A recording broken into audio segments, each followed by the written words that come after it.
നല്ല രുചിയുള്ളൊരു ചിക്കൻ പള്ളിക്കറി റെസിപ്പിയാണ് ഇന്ന് കാണിക്കുന്നത്.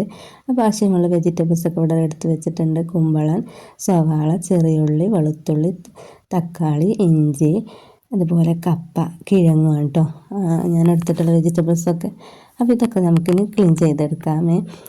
അപ്പോൾ welcome back to my channel. എല്ലാവരും എൻ്റെ ചാനൽ സബ്സ്ക്രൈബ് ചെയ്ത് സപ്പോർട്ട് ചെയ്യുക. നിങ്ങളുടെ ഫീഡ്ബാക്കൊക്കെ കമൻറ്റിലൂടെ അറിയിക്കാം കേട്ടോ. അപ്പോൾ സ്കിപ്പ് ചെയ്യാതെ വീഡിയോ കാണണേ. അങ്ങനെ അപ്പം നമുക്കത് റെഡിയാക്കി എടുക്കാം. ഞാൻ കിഴങ്ങിൻ്റെ തൊലി കളഞ്ഞിട്ടില്ല. കിഴങ്ങിൻ്റെ തൊലി കളയാതെ നമ്മൾ കുക്ക് ചെയ്തെടുക്കുകയാണെങ്കിൽ നമ്മുടെ കിഴങ്ങ് ഗ്യാസ് ഉണ്ടാക്കുമല്ലോ, അപ്പോൾ വയറിൻ്റെ ഗ്യാസിൻ്റെ ബുദ്ധിമുട്ടിന് നല്ലതാത്ര. ഇങ്ങനെ കിഴങ്ങ് തൊലിയോട് കൂടി വേവിക്കുന്നുണ്ട്. അപ്പോൾ ഞാനങ്ങനെ തൊലി എടുത്തിട്ടുണ്ട്, അത് കളഞ്ഞിട്ടില്ലേ. അപ്പം നമുക്കത് കുക്ക് ചെയ്ത് എടുക്കാം. അങ്ങനെ മൺചട്ടി അടുപ്പത്ത് വെച്ചിട്ടുണ്ട്. അതിൽ എണ്ണ ഒഴിച്ചിട്ടൊന്ന് ചൂടാക്കി എടുക്കാം കേട്ടോ. അങ്ങനെ എണ്ണ ചൂടായ ശേഷം നമുക്ക് ചെറിയ ഉള്ളിയും വെളുത്തുള്ളിയും ഇഞ്ചിയും ചതച്ച് വെച്ചത് അതിലൊന്ന് നല്ലപോലെ വഴറ്റിയെടുക്കാം.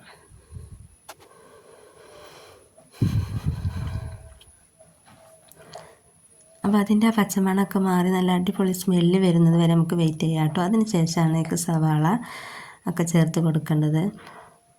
അങ്ങനെ സവാള ചേർത്ത് കൊടുത്തിട്ടുണ്ട്. അത് നല്ലപോലെ ഒന്നും വഴറ്റിയെടുക്കണില്ല, ഒന്ന് എണ്ണയിൽ ജസ്റ്റ് ഒന്ന് വഴറ്റിയെടുക്കണുള്ളൂ.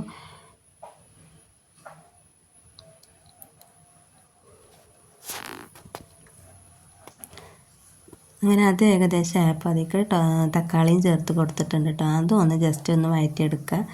ശേഷം നമുക്ക് മുളക് ചേർത്ത് കൊടുക്കാം കേട്ടോ. അത് വീട്ടിലെ ഉണ്ടായ മുളകാണ്, അപ്പോൾ അത് ഞാൻ അതും ചേർത്ത് കൊടുത്തിട്ടുണ്ട്. പിന്നെ നമുക്ക് കറിവേപ്പിലയും കൂടി ചേർത്ത് കൊടുക്കാം കേട്ടോ. അങ്ങനെ അതും അതിൽ ചേർത്ത് ഒന്ന് വഴറ്റിയെടുത്ത ശേഷം പിന്നെ അടുത്തത് നമുക്ക് സ്പൈസസ് ആണ് വേണ്ടത്, അപ്പോൾ അത് ചേർത്ത് കൊടുക്കാം.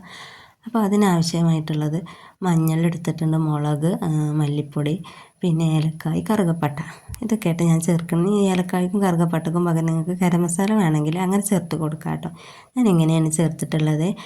അപ്പോൾ അതിൻ്റെ പച്ചച്ചോവ ഒന്ന് മാറുന്നത് വരെ അതൊന്ന് വഴറ്റിയെടുക്കാം. അല്പം വെള്ളം ഒഴിച്ചിട്ടുണ്ട് കേട്ടോ, അത് മസാലകളൊന്ന് വേവിച്ചെടുക്കാൻ വേണ്ടിയിട്ട്. അങ്ങനെ അതൊന്ന് വന്ന ശേഷം നമുക്കതിലേക്ക് കട്ട് ചെയ്ത വെജിറ്റബിൾസ് ചേർത്ത് കൊടുക്കാം.